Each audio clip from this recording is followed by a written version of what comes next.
नमस्कार, मी Kiran Palkar. Crime diary news channel मध्ये आपले स्वागत आहे.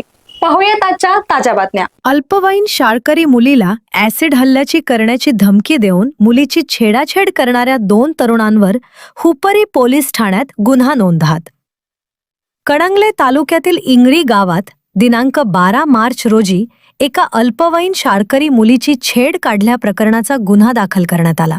शाळकरी अल्पवयीन 14 वर्षाच्या मुलीची इंगळी गावातील तरुणांनी मुलीशी गैरवर्तन करत अंगावर ऍसिड फेकून मारण्याची धमकी देत माझा मोबाईल नंबर तू सेव्ह करून ठेव असे करण्याचा प्रयत्न केलेले इंद्रजित भातमारे वय 26, विश्वजित सांगले वय 25 राहणार इंगळी हे एका गावचे असून अल्पवयीन मुलीच्या पाठीमागे लागून तिच्या बरोबर गैरवर्तन करत असताना त्या मुलीने आपल्या घरी आई-वडिलांना घडला प्रकार सांगितला असता त्यांनी सदर आरोपींना विरोधात हुपरी पोलीस स्टेशन येथे गुन्हा दाखल करण्यासाठी आले असता त्यांचे मध्यस्थी झालेले मुलीचे मामा व इंगळी गावचे माजी सरपंच यांच्या अंगावर काही तरुण धावून जाऊन मारहाणीचे प्रकार करत असताना हुपरी पोलीस यांनी लाठीचार्ज केला व सर्व जमावाला पांगवण्याचे काम करण्यात आले.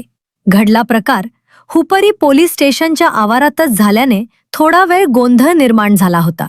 यावेळी रात्री उशिरापर्यंत त्या आरोपींवर पोक्सो अंतर्गत गुन्हा नोंद करण्यात आला. ताज्या घडामोडी व लेटेस्ट अपडेट्ससाठी आमच्या इंस्टाग्राम अकाउंटला फॉलो व यूट्यूब चॅनलला सबस्क्राईब करा.